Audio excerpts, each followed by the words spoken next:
اعوذ باللہ من الشیطان الرجیم بسم اللہ الرحمن الرحیم وقال الذین لا يرجون لقاءنا لولا انزل علینا الملائکۃ او نرى ربنا 19ویں پارے کی پہلی آیت کے اندر اللہ تبارک و تعالی نے بیان کیا ہے کہ کفار مشرکین اللہ کے نبی صلی اللہ علیہ وسلم سے فرمائشی معجزات مانگا کرتے تھے، یعنی کہ تم ہم کو یہ دکھا دو تو ایمان لے آئیں گے، یہ دکھا دو تو ایمان لے آئیں گے۔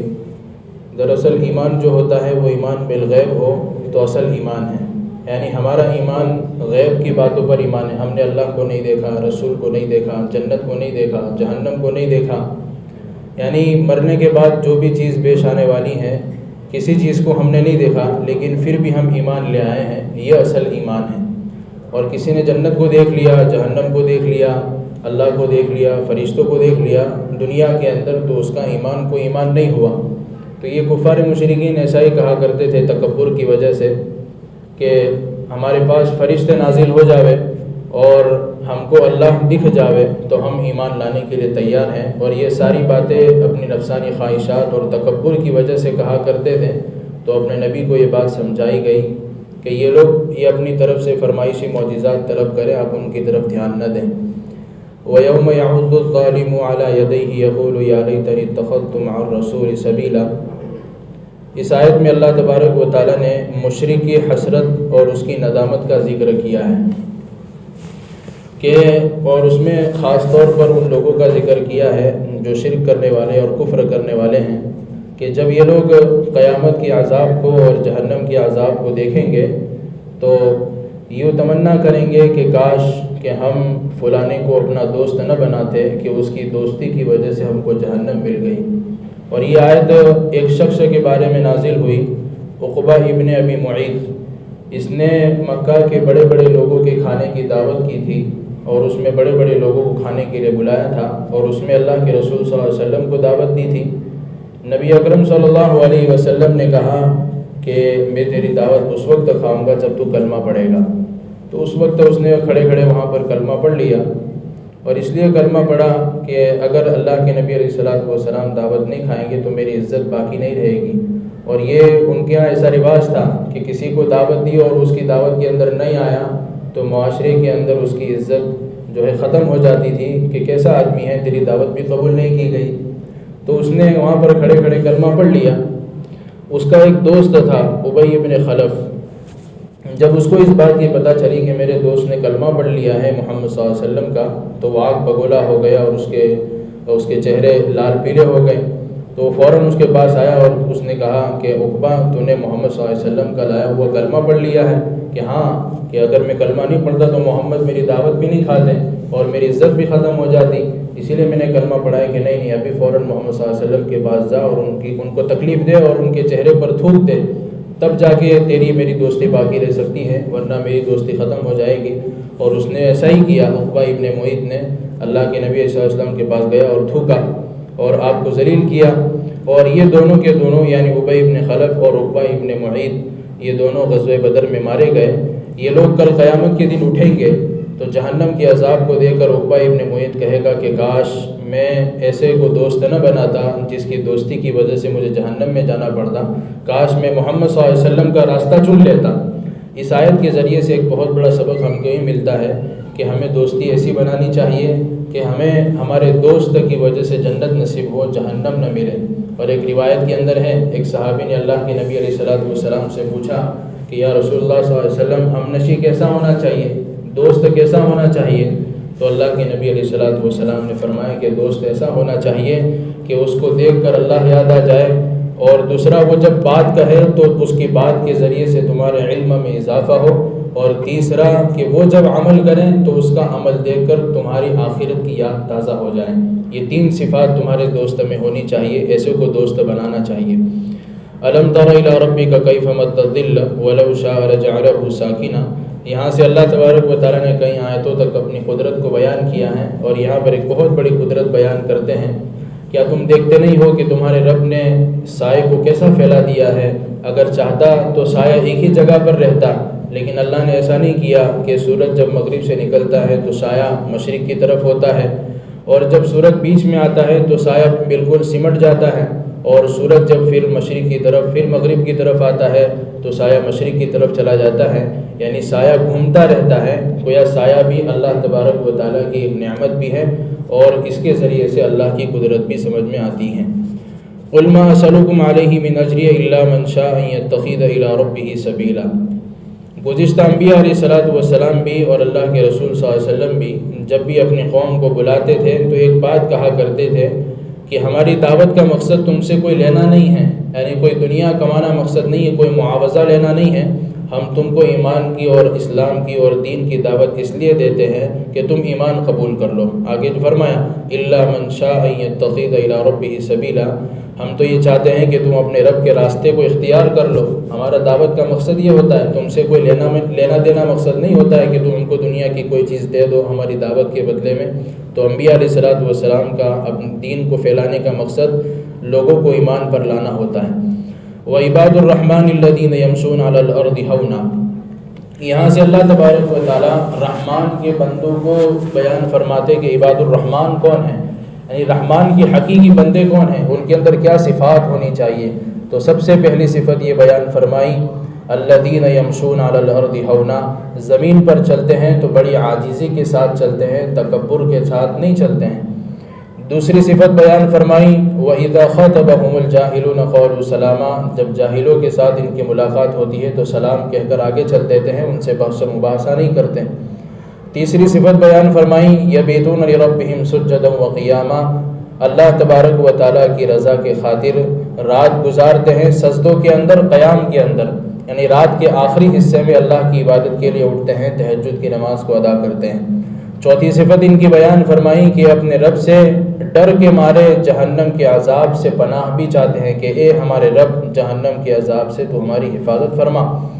پانچویں صفت ان کی یہ بیان فرمائی کہ جب اللہ کے راستے میں خرچ کرنے کی باری آتی ہے تو فضول خرچی بھی نہیں کرتے ہیں اور اسراف بھی نہیں کرتے ہیں اور نہیں بخل کرتے ہیں۔ ایک ہوتا ہے اسراف کہ آدمی بے دھڑاکا خرچ کرتا جاوے، جہاں خرچ کرنے کی جگہ نہیں وہاں پر بھی خرچ کر رہا ہے، اور دوسرا ہوتا ہے بخل کہ جہاں پر خرچ کرنے کی جگہ پر آئے تو وہاں خرچ نہ کریں۔ تو رحمان کے بندے ان کی پانچویں صفت یہ ہوتی ہے، ان کی پانچویں صفت یہ ہے کہ جب خرچ کرتے ہیں تو اسراف بھی نہیں کرتے ہیں اور بخل بھی نہیں کرتے ہیں، بلکہ درمیان میں رہ کے خرچ کرتے ہیں۔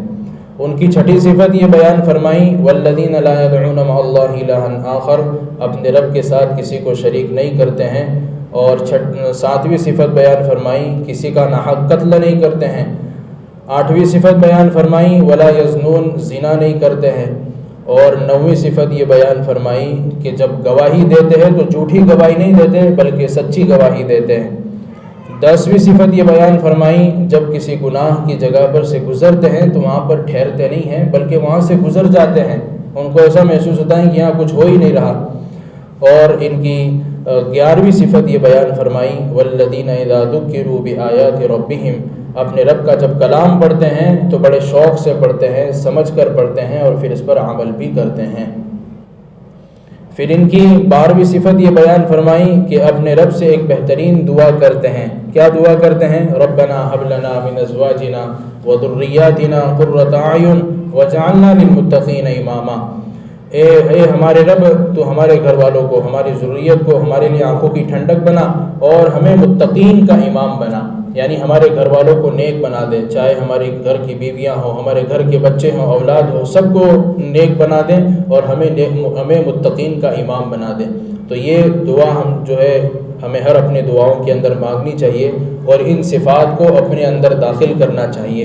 یہ صفات جس کے اندر ہوگی اللہ نے اس کا مزدہ سنایا، نتیجہ سنایا، اولئک یجزون الغرفۃ بما صبروا ویلقون فیہا تحیۃ وسلاما، جس کے اندر یہ صفات ہوگی اللہ تبارک و تعالیٰ اس کو بہترین جگہ عطا فرمائیں گے اور ہمیشہ ہمیشہ اس کے اندر بالا خانے کے اندر داخل کر دیں گے، جنت کے اندر حسنت مستقر و مقامہ، اور یہ بالا خانہ ٹھہرنے کی بہترین جگہ ہوگی۔ اللہ ہم سب کو یہ صفات عطا فرمائیں۔ سورۃ الشعراء مکیہ، اس سورت کا نام شعراء اس لیے رکھا ہے کہ اس میں کفار مشرکین کا ایک اعتراض ہے کہ یہ قرآن کریم ایک شاعرانہ کلام ہے، اس وجہ سے سورت کا نام شعراء ہے۔ لعلک باخع نفسک الا یکونوا مؤمنین، اس آیت کے اندر اللہ تبارک و تعالیٰ اپنے نبی کو مخاطب کر کے کہتے ہیں کہ اللہ کے نبی علیہ الصلوۃ والسلام جب دعوت دیتے تھے، جب کوئی نہیں مانتا تھا تو آپ کا دل بڑا درد میں آتا تھا، کیونکہ آپ دوسروں کے بارے میں بڑے متفکر رہتے تھے کہ یہ لوگ اس طرح جہنم کے راستے سے بچ کر جنت کے راستے کی طرف آ جائے، ایمان قبول کر لے، جنت میں داخل ہو جائے۔ تو یہ فکر آپ کے اوپر اتنی سوار رہتی تھی کہ اگر کوئی نہیں مانتا تھا تو آپ کی حالت ایسی ہو جاتی تھی کہ گویا آپ نے جان دے دی ہو۔ تو اللہ تبارک و تعالیٰ یہاں پر بیان فرماتے ہیں کہ محمد، کیا لوگ تمہاری بات کو نہیں مانیں گے؟ کیا تم اپنے آپ کو ہلاک کر دو گے؟ یعنی اتنی ساری ٹینشن لینے کی اور اتنی ساری فکر کو اپنے اوپر سوار کرنے کی ضرورت نہیں ہے، بلکہ تمہارا کام دعوت دینا ہے، ماننا نہ ماننا ان کا کام ہے، ہدایت دینا نہ دینا یہ ہمارا کام ہے، آپ صرف دعوت دے دو۔ پھر اللہ تبارک و تعالیٰ نے سورہ شعراء میں آگے اپنے نبی کو پچھلی قوموں کے چند واقعات سنائے، حضرت موسیٰ علیہ السلام کا واقعہ سنایا، حضرت ابراہیم علیہ السلام کا واقعہ سنایا، حضرت نوح علیہ السلام کا واقعہ سنایا، اسی طریقے سے حضرت لوط علیہ السلام کا واقعہ سنایا۔ یہ سارے واقعات سنا کر اپنے نبی کو یہ بتلانا مقصود ہے کہ دیکھو پچھلے انبیاء علیہ السلام کا کیا حال ہوا، انہوں نے بھی اپنی قوم کو دعوت دی، کچھ لوگوں نے قبول کیا، کچھ لوگوں نے قبول نہیں کیا، تو آپ کا کام صرف دعوت کو پہنچانا ہے۔ پھر اخیر میں سورہ شعراء کے اخیر میں جو نام ہے وَالشُّعَرَاءُ يَتَّبِعُونَ الْغَاوُونَ، کہ کفار مشرکین یہ کہا کرتے تھے کہ محمد صلی اللہ علیہ وسلم جو قرآن ہمارے سامنے پڑھتے ہیں یہ تو ایک شاعرانہ کلام ہے۔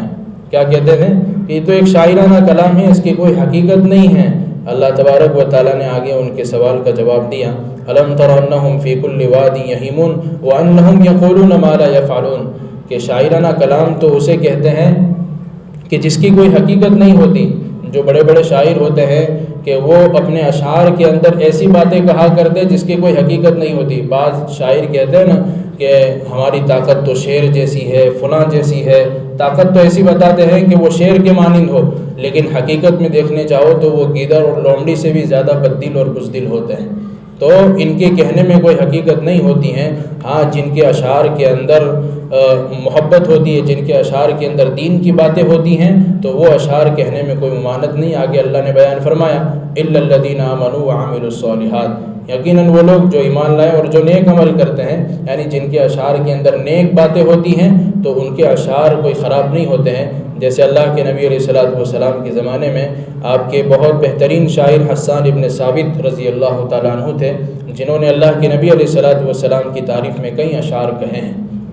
تو گویا کفار مشرکین کو جواب دیا کہ یہ قرآن کوئی اشعار کی کتاب نہیں ہے، اشعار کے اندر تو حقیقت نہیں ہوتی ہے، صرف تخیلات ہوتے ہیں اور دماغ سوزی ہوتی ہیں، لیکن یہ کتاب کے اندر ایک ایک الفاظ کے اندر اس کی حقیقت موجود ہیں کہ اللہ نے واقعات بیان کیے ہیں، سچے اور پکے واقعات ہیں، آخرت کی باتیں بیان کی ہیں، تو صرف جو ہے ہوائی فائر نہیں ہے، بلکہ یہ ساری چیزیں ہو کر رہے گی اور پیش آ کر رہے گی، یہ حقیقت کی کتاب ہے۔ سورۃ النمل مکیہ، یہ سورۃ نمل مکی صورت ہے، اور نمل کہتے ہیں چونٹی کو، کیونکہ اس میں اللہ تبارک و تعالیٰ نے چونٹی کا ذکر کیا ہے۔ اسی طرح سلیمان علیہ السلام کی حکومت کا ذکر کیا ہے۔ اذ قال موسیٰ لأہلہ انی آنست نارا سآتیکم منہا بخبر او آتیکم بشہاب قبس لعلکم تصطلون، یہاں پر حضرت موسیٰ علیہ السلام کی ان کا ذکر ہے کہ حضرت موسیٰ علیہ السلام آگ لینے گئے تھے، اللہ تبارک و تعالیٰ نے ان کو نبوت عطا فرمائی اور ان کو فرعون کی طرف بھیجا کہ جاؤ موسیٰ اور ہارون فرعون کی طرف جاؤ کہ فرعون نے ہمارے بارے میں سرکشی کی ہے اور نافرمانی کی ہے، اس کو جا کر سمجھاؤ۔ پھر آگے اللہ تبارک و تعالیٰ نے حضرت سلیمان علیہ السلام کا ذکر کیا ہے، وَوَرِثَ سُلَيْمَانُ دَاوُودَ وَقَالَ يَا أَيُّهَا النَّاسُ عَلِّمْنَا مَنطِقَ الطَّيْرِ وَأُوتِينَا مِنْ كُلِّ شَيْءٍ إِنَّ هَذَا لَهُوَ الْفَضْلُ الْمُبِينُ، کہ ہم نے سلیمان علیہ السلام کو داؤد علیہ السلام کا وارث بنایا۔ یہاں پر وراثت سے مراد نبوت کا وارث بنانا ہے، اور یہ داؤد علیہ السلام اور سلیمان علیہ السلام یہ کس کی نسل میں تھے؟ تو حضرت یعقوب علیہ نبینا علیہ السلام کا جو بڑا بیٹا تھا یہودا، اسی کی نسل سے حضرت داؤد علیہ السلام اور سلیمان علیہ السلام پیدا ہوئے، اور سلیمان علیہ السلام کو اللہ نے بڑی حکومت عطا فرمائی تھی، بڑا مال و دولت عطا فرمایا تھا، حتیٰ کہ ان کی حکومت ہواؤں پر بھی تھی، پرندوں پر بھی تھی، جانوروں کے اوپر بھی تھی، انسانوں کے اوپر بھی تھی، اور چاہے آسمان کی فضاؤں میں اڑنے والے جانور ہو یا زمین پر رینگنے والے اور چلنے والے جانور ہو، ہر ایک جانوروں کے اوپر، مخلوقات کے اوپر سلیمان علیہ السلام کو اللہ نے حکومت دی تھی۔ تو یہاں پر انہی کا ذکر کیا جا رہا ہے، وَقَالَ يَا أَيُّهَا النَّاسُ عَلِّمْنَا مَنطِقَ الطَّيْرِ، اور سلیمان علیہ السلام کو اللہ تبارک و تعالیٰ نے خاص بات یہ عطا فرمائی تھی کہ یہ جانوروں کی بولی جانتے تھے، کون سا جانور کیا کہنا چاہتا ہے وہ جانتے تھے ان کی بولی کو۔ اور دو واقعات بھی ذکر کیے ہیں، ایک پرندہ ہدہد تھا، اس کی بولی بھی جانتے تھے، اور اسی طریقے سے چونٹیوں کی بولی بھی جانتے تھے۔ وحشر سلیمان جنودہ من الجن والانس والطیر فهم یوزعون، یہ سلیمان علیہ السلام کے بارے میں آیا ہے کہ ایک مرتبہ سلیمان علیہ السلام کا لشکر ایک جگہ پر سے گزر رہا تھا تو چونٹیاں اپنے بلوں سے باہر تھیں، تو جیسے ہی چونٹیوں نے سلیمان علیہ السلام اور ان کے لشکر کو دیکھا تو ایک چونٹی نے کہا یا ایھا النمل ادخلوا مساکنکم لا یحطمنکم سلیمان وجنودہ وهم لا یشعرون، کہ اے چونٹیوں کی جماعت اپنے اپنے بلوں میں داخل ہو جاؤ، کہیں ایسا نہ ہو کہ سلیمان اور اس کا لشکر تم کو کچل دے اور تم کو اس بات کا احساس بھی نہ ہو۔ اس آیت کے ذریعے سے مفسرین نے ایک سبق دیا ہے کہ کسی بھی جانور کو بغیر اس کے کسی عذر کے مارنا نہیں چاہیے، خاص طور پر وہ جانور جن کے اندر بالکل جان نہیں ہوتی، جیسا کہ مچھر ہوتا ہے، چونٹی ہوتی ہے، کہ جن کا کوئی قصور نہ ہو، تم نے اس کو مار دیا تو یہ گناہ کی بات ہے۔ ہاں اگر اچانک پیر میں آ گئے اور مر گیا تو کوئی گناہ کی بات نہیں ہے۔ اور یہاں پر سلیمان علیہ السلام نے ایک مرتبہ ہدہد کی غیر حاضری پر ایک بات کہی تھی، سارے جانوروں کی سلیمان علیہ السلام نے ایک مرتبہ حاضری لی کہ کون سا جانور حاضر ہے، کون سا جانور حاضر نہیں ہے، تو ہدہد نامی ایک جانور غیر حاضر تھا۔ وَتَفَقَّدَ الطَّيْرَ فَقَالَ مَا لِيَ لَا أَرَى الْهُدْهُدْ أَمْ كَانَ مِنَ الْغَائِبِينَ، وہ غائبین میں سے تھا۔ تو سلیمان علیہ السلام نے کہا کہ اگر ہدہد نے میرے سامنے کوئی قابل عذر پیش نہیں کیا تو میں اس کو سخت سزا دوں گا، عذاب دوں گا، یا پھر اس کو ذبح کر دوں گا۔ تو یہ بات چل ہی رہی تھی تو اچانک یہ ہدہد آیا ایک خبر لے کر، فَمَكَثَ غَيْرَ بَعِيدٍ فَقَالَ أَحَطتُ بِمَا لَمْ تُحِطْ بِهِ وَجِئْتُكَ مِنْ سَبَإٍ مِنْ نَبَإٍ یقین، تو ہدہد آیا اور اس نے سلیمان علیہ السلام سے کہا کہ میں آپ کے پاس ایک ایسی خبر لے کر آیا ہوں کہ اس سے پہلے آپ نے یہ خبر نہیں سنی ہوگی۔ تو سلیمان علیہ السلام نے کہا کہ کون سی خبر ہے؟ تو اس ہدہد نے کہا کہ ایک مقام سبا ہے، وہاں پر ایک عورت ہے، وہ لوگوں کے اوپر حکومت کرتی ہے اور ساتھ ساتھ میں لوگ اور وہ عورت جو حکومت کرتی ہیں وہ اللہ کو چھوڑ کر سورج کی عبادت کرتے ہیں۔ یسجدون للشمس من دون اللہ وزین لهم الشیطان اعمالهم، کہ وہ اللہ کو چھوڑ کر سورج کو سجدہ کرتے ہیں، وہ اور اس کی قوم بھی۔ تو سلیمان علیہ السلام نے کہا اچھا ایسی بات ہے، یہ خبر لے کر آئے ہو؟ تو سلیمان علیہ السلام نے کہا ابھی ہم تم کو آزماتے ہیں کہ تم جھوٹ بولتے ہو یا سچ بولتے ہو۔ سننظر اصدقت ام کنت من الکاذبین، تم سچ بولتے ہو یا جھوٹ بولتے ہو، ابھی پتہ چل جائے گا۔ پھر سلیمان علیہ السلام نے ایک خط لکھ کر دیا اور اس کے اندر اسلام کی دعوت تھی، اور ہدہد کو کہا کہ جاؤ یہ میرا خط جو ہے اس ملکہ بلقیس تک پہنچا دو، اس کا نام بلقیس بتایا جاتا ہے اس عورت کا نام، تو یہ خط جو ہے وہاں تک پہنچا دو۔ تو یہ ہدہد جو ہے یہ پرندہ وہاں پر یہ خط لے کر گیا، اور سلیمان علیہ السلام نے ساتھ میں یہ بھی کہا کہ جب تم اس کو خط دے دو تو تم ایک طرف ہو جانا اور دیکھنا کہ وہ خط پڑھنے کے بعد اپنے لوگوں سے کیا کہنا چاہتی ہے۔ تو وہ سارا خط جو ہے اس ملکہ بلقیس نے پڑھا کہ سلیمان علیہ السلام کی طرف سے اس طرح کا خط آیا ہے، تو اپنے لوگوں سے کہا کہ کیا کرنا چاہیے، تو ان کی قوم نے کہا کہ ہم تو جنگجو آدمی ہیں، لڑنے والے ہیں، اگر آپ چاہیں تو ہم لڑیں لیکن ہم آپ کے فیصلے پر راضی ہوں گے۔ تو اس ملکہ بلقیس نے، اس عورت نے یہ کہا کہ ہم لڑتے نہیں ہیں، بلکہ ہم یہ کرتے ہیں کہ پہلے دیکھتے ہیں کہ اس آدمی کا مقصد کیا ہے اس دعوت کو پہنچا کر، اگر اس کا مقصد مال ہے تو ہم اس کے پاس بہت سارا مال بھیجتے ہیں۔ تو ملکہ بلقیس نے حضرت سلیمان علیہ السلام کے پاس بہت سارے بڑے بڑے تحفے بھیجے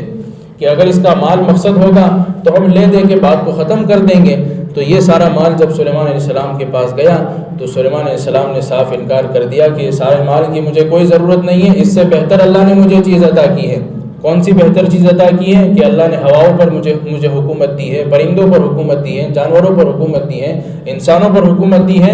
یہ ساری حکومت کے سامنے یہ تحفے کچھ بھی نہیں ہیں، واپس لے جاؤ، ٹھکرا دیے یہ۔ اب اسی معاملے کے اندر ہوا یہ کہ ملکہ بلقیس سلیمان علیہ السلام کے پاس آنے کے لیے وہاں سے نکل گئی، اور اسی وقت اللہ تبارک و تعالیٰ نے غیب کے ذریعے سے سلیمان علیہ السلام کو یہ بات بتا دی کہ ملکہ بلقیس وہاں سے نکل گئی ہے تمہارے پاس آنے کے لیے۔ تو سلیمان علیہ السلام نے کہا کہ ملکہ بلقیس یہاں پر آنے کے لیے نکل گئی ہے، تم میں سے کون ایسا ہے کہ اس کے پاس ایک بہت بڑا تخت ہے، وہ اٹھا کر یہاں پر لے آئے اس کے آنے سے پہلے وَلَهَا عَرْشٌ عَظِيمٌ، اس کے پاس ایک بہت بڑا تخت تھا۔ تو کچھ میں کہنے والوں نے کہا کون کتنا جلدی لاتا ہے؟ تو اس میں کہنے والے نے کہا کہ یہ جو مجلس لگی ہوئی ہے اس مجلس کے ختم سے پہلے ہم تختہ اٹھا کر لے آئیں گے۔ اس میں سے ایک آدمی نے کہا جس کا نام آصف بتایا جاتا ہے،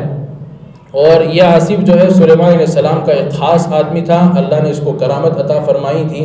تو اس نے کہا کہ پل جھپکنے سے پہلے میں اس تخت کو آپ کے پاس لے آؤں گا، اور واقعی اس نے ایسا کیا کہ پل جھپکنے سے پہلے اس تخت کو وہاں پر اس کے پاس سے اٹھا کر لے آیا۔ پھر سلیمان علیہ السلام نے کہا اس تخت کے اندر تھوڑی سی رد و بدل کر دو، ہم دیکھنا چاہتے ہیں کہ ملکہ بلقیس جب آئے گی تو اس اپنے تخت کو پہچان سکتی یا نہیں پہچان سکتی ہے۔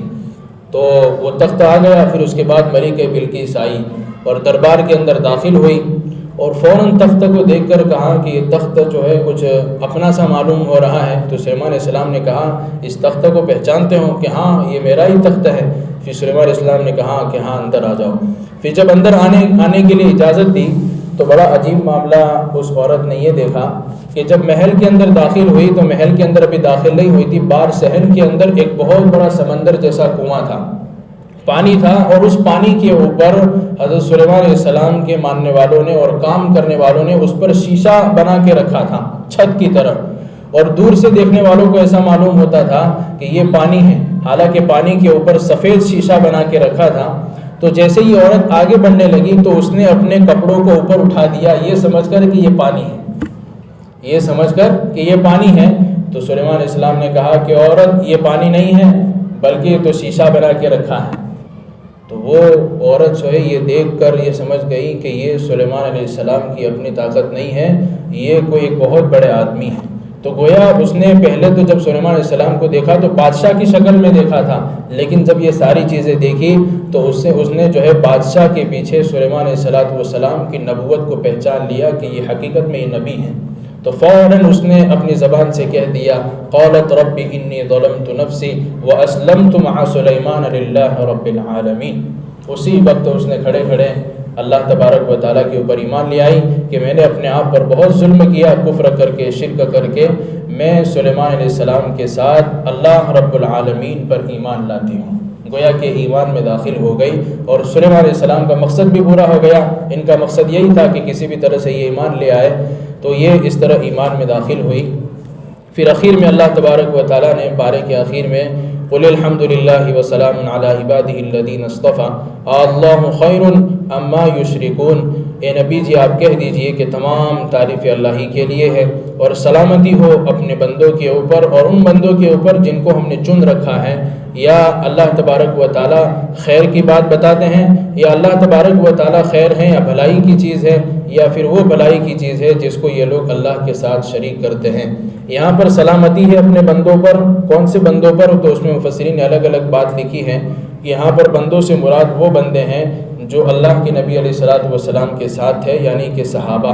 اور اسی طرح دوسری تفسیر بندوں کی یہ کی ہے کہ اس سے مراد انبیاء علیہ السلام کی جماعت ہے، اور تیسری تفسیر یہ کی ہے کہ عام مسلمان ہیں، کہ اللہ تبارک و تعالیٰ نے سلامتی ڈال دی ہے عام مسلمانوں کے اوپر جو اپنے اپنے نبیوں کے اوپر ایمان لاتے تھے، اللہ پر ایمان لاتے تھے، رسول پر ایمان لاتے تھے، آخرت پر ایمان لاتے تھے۔ اور آخر میں اللہ نے کہا اللہ خیر اما یشرکون، کیا اللہ تبارک و تعالیٰ پر ایمان لانا بہتر ہے یا پھر وہ لوگ بہتر ہیں جو دوسرے معبودوں کو اپنے ساتھ شریک کرتے ہیں؟ ظاہر سی بات ہے بھئی اللہ پر ایمان لانا ہی بہتر ہوگا، کیونکہ اللہ تبارک و تعالیٰ ہی کی ذات ہے جو یہ سارا نظام چلا تھی، آسمان کا، زمین کا، پرندوں کا، جانوروں کا، انسانوں کا، پورا نظام اللہ کے ہاتھ میں ہے۔ جب پورا نظام اللہ کے ہاتھ میں ہے تو عبادت بھی اسی کی جائے گی جو یہ سارا نظام سنبھالتا ہے۔ اللہ تبارک و تعالیٰ ہمیں کہی ہوئی باتوں پر عمل کرنے کی توفیق عطا فرمائے۔